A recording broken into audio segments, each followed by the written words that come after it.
Good morning everyone, welcome back to my channel. আমি তোমাদের নেহা। আমার নতুন একটা ভিডিওতে তোমাদের আরও একবার স্বাগত জানাই। দেখো, রোজ সকালে ঘুম থেকে উঠেই কিন্তু ফার্স্ট কাজ ফ্রেশ হওয়া। আর তারপরে আমি এখানে আমার জন্য একটু গ্রিন টি বানিয়েছিলাম। আসলে সবার চা খাওয়া হয়ে গেছিলো, তবে আমি আজ থেকে ঠিক করেছি যে রোজ একবেলা হলেও গ্রিন টি খাবো। আর যদি সেরকম হয় দুবেলাই খাবো। আর এখানে যে বিস্কিটটা খাচ্ছিলাম না, খুবই টেস্টি ছিল। আর তারপরে দিদিকে এখানে একটু টিফিন করে দিয়েছিলাম, মানে ওই ছাতুর ঘোল। ও ওটা খেয়ে অফিস চলে গেছিলো, আর তারপরে আমিও ওটা খেয়েছিলাম। আর দেখো, খেতে গিয়েও বসে বসে ঘামছি। এখানে কি যে বিরক্তিকর একটা গরম পড়েছে, কি আর বলবো। আর এখানে মাও রান্নার তোড়জোড় লাগিয়ে দিয়েছে। এত গরমে না আমরা ঠিক করেছি যে খুব দেরি করে রান্না বান্না করব না। আর আজকে কি কি রান্না হচ্ছে সেটাও তোমরা একটু পরেই জানতে পারবে। আর এখানে মা ছোট ছোট মাছ ভাজছিল, আর এত পরিমাণে গায়ে ছিটকাচ্ছিল যে কি বলবো। আর এই যে লাইফের সব থেকে বিরক্তি কাজ হচ্ছে জল ভরা। এই কাজটা যখন করতে যাই মনে হয় যেন বোতল ভরে না, নাকি আমার সময় কাটে না। আর মা আজকে জানো তো বাজার থেকে অনেক আম এনেছিল। এটা দিয়ে কি করবে বলো তো? এটা দিয়ে মা বাড়িতে আজকে আমশি বানাবে। তাই মা এখানে আমগুলোকে জলে ধুয়ে নিয়ে তারপরে শুকিয়ে আমগুলোকে কেটে নিচ্ছিল।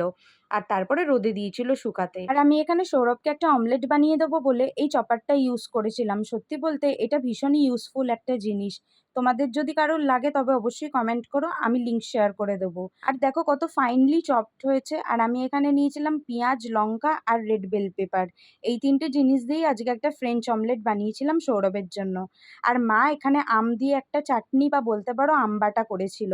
এই রেসিপিটা এই মুহূর্তে তোমাদের সাথে শেয়ার করতে পারছি না, কারণ মা যখন এটা বানাচ্ছিল আমি অলরেডি অন্য কাজে ব্যস্ত ছিলাম।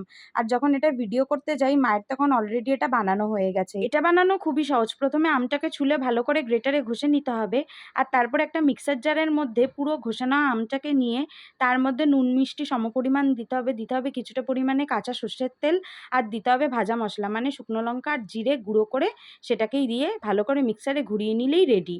আর তারপরে জানো তো এখানে এত গরম লাগছিল, বসে বসে একটা আইসক্রিম খাচ্ছিলাম। আর দেখো এই গরমে নাকের মধ্যে কি একটা হয়ে গেছে, সত্যি কিছু ভাল লাগছিল না এই গরমে। আর এদিকে রান্নাবান্নাও কমপ্লিট, তার উপরে এতগুলো বাসন বেরিয়েছিল, সেগুলো পরিষ্কার করে নিয়ে তারপরে স্নান খাওয়া করে নিয়েছিলাম। আর খেয়ে উঠে দেখি পাম্মি এখানে পাট পাতার বড়া পাঠিয়েছে, তো সেটাই বসে বসে খাচ্ছিলাম। আর সত্যি কথা বলতে আজকে এত গরম পড়েছিল যে আইসক্রিম না খেয়ে আর থাকতে পারলাম না। সবাই মিলে এখানে দুপুরে আইসক্রিম খেয়েছি।